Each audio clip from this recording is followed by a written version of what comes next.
Hi, this is Mr. Martin, and we're here to talk about our first full unit in geosystems, and this unit is all about the atmosphere. To start out, we'll discuss solar energy to the Earth and the seasons. When we look at the solar system is 8 planets here in our own solar system that revolve around the sun. Now, when you think about it, our solar system is part of the Milky Way galaxy, and the Milky Way galaxy has over 300 billion stars. So our sun is only one of 300 billion stars in our galaxy. And even more, our galaxy is only one of at least 125 billion galaxies that are out there on the edge of space somewhere. So think about this. We are one planet revolving around the sun in a Milky Way galaxy with 300 billion stars, and that's one galaxy of 125 billion galaxies. So the vastness of space is almost incomprehensible to think about how large actual space is out there. So when we look at our solar system, the formation of our solar system is arguably from you've heard of the Big Bang Theory, or an explosion at some point where all matter were in one spot, and that matter somehow started expanding, and the universe is still expanding. These are all theories beyond how the solar system came to being. But we do know that our solar system, that is part of the Milky Way galaxy, is huge. The 300 billion stars are somewhat in a swirling elliptical pattern here that across is 100,000 light years across. And remember, this one galaxy is only one of 125 billion or more galaxies out there. So it's just completely almost where you can't even describe how large space is. So when you're measuring distance in space, it's in light years. And the light year is the distance that light travels in 1 year. So the speed of light is 300,000 kilometers per second. When you actually go into a dark room and you turn the light on, it flies across the room at 300,000 kilometers per second. So when we look at space, you have the sun, which is the center of our solar system, part of the Milky Way galaxy, and you have the 9 planets, which you all have heard of: Mercury, Venus, Earth, Mars, Jupiter, Saturn, Uranus, Neptune. The planets go in an elliptical orbit around the sun.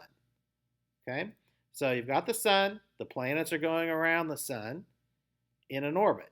The average distance of the Earth to the Sun is 150 million kilometers, which is a long, long way. Light reaches the Earth from the Sun in about 8 minutes and 20 seconds. So light comes off the Sun in form of solar radiation. It travels through space and finally gets here 8 minutes and 20 seconds later. In space terms, it's very, very close. But in reality, the Sun's a long way away. So it accounts for 99.9% of the mass of our solar system. Almost all of the mass is within the sun. And the solar energy is radiant light and heat energy from the sun. So when you look at the sun, there's a lot of activity on the sun. There's sunspots that are caused by magnetic storms on the sun. Sunspots actually create what are called solar wind, and this wind travels through space. When solar wind clouds of electrically charged particles, it takes those about 3 days to reach the Earth. And there's an area called the magnetosphere that deflects this solar wind towards both of Earth's poles. And only a small portion of it enters the atmosphere and produces what we call auroras. Our magnetosphere protects the Earth from these charged solar winds. So most of the solar winds that hit our magnetosphere bounce off, and you can see them actually from the poles. You can't see them from where we live. You can see them from the poles. So that's something that's just kind of a neat natural phenomenon about sunlight and solar winds, is they cause what are called auroras, which we also call the northern lights. So if you went very, very far north or very, very far south, you can actually see swirling solar winds, otherwise known as northern lights. So this energy from the sun travels through space in electromagnetic waves. And the distance between 2 points on 2 successive waves is called its wavelength. So everything that travels in waves does have a specific wavelength. And the number of waves passing a fixed point per time is the frequency. And the spectrum of all possible wavelengths is the electromagnetic spectrum of radiant energy. All right, what all does that mean? This is an easier way to look at it.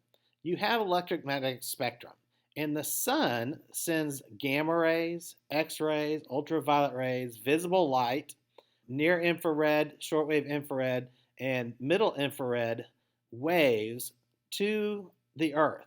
So these gamma rays are very, very, very, very short waves of energy. X-rays are a little bit longer waves. Ultraviolet rays are a little bit bigger. Visible light is here. And you can see all the way down to microwaves. You've got very, very long waves, relatively speaking, as far as wavelengths that travel through the atmosphere.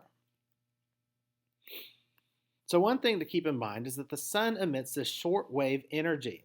So solar radiation is mostly gamma rays, visible light, and infrared rays. So if we look back up here, most of the sunlight is in this category, okay?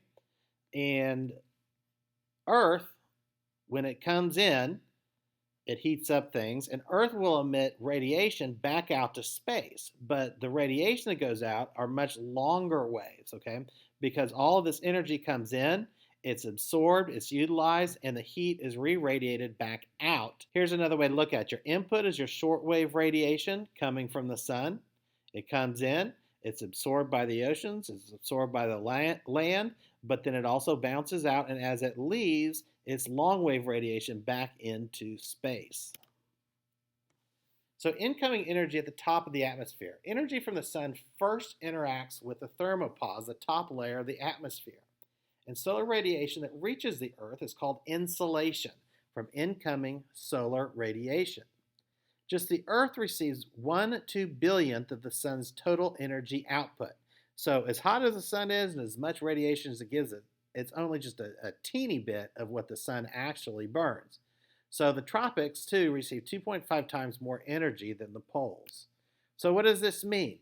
The sun's direct rays on the equator come straight in, and you get 2.5 times more energy than up here on the poles. Makes sense because you've got direct rays versus rays that come through a significant amount of the atmosphere. So they're diffused. So if we look at the global net radiation, this is the incoming shortwave less that outgoing long wave going. We've got quite a bit along the equator, and the further north you go, the less net radiation comes in from the sun. Okay, let's talk about the seasons. The reason the seasons exist is because the Earth revolves around the sun, and that voyage takes 1 year. And as the Earth revolves around the sun, it's also rotating and turns one rotation every 24 hours. So if you look at this here, you've got the sun, you have the Earth out here in space. The Earth is revolving around the sun, and while it is revolving, it is also rotating. So it's spinning and moving around the sun. Okay, the main cause for the different seasons is actually the tilt of the Earth's axis. The Earth's axis actually is tilted 23.5 degrees. So if you look up here, not only is the Earth spinning, which causes the days, and revolving around the sun, which causes the years, there's actually a 23-degree tilt in the Earth's axis. If we look at this, you can see it here in a better way. Here's the sun. We are going around the sun. Here we go. And right here, the northern hemisphere, since we're tilted on a 23.5 degree tilt, is further away from the sun than the southern hemisphere. So this would be summer in the south, winter in the north.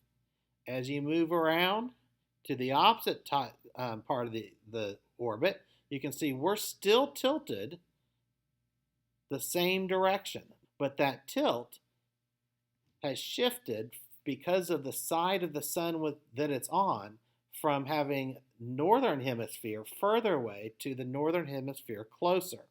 So this here is why you have the seasons due to the tilt of the Earth.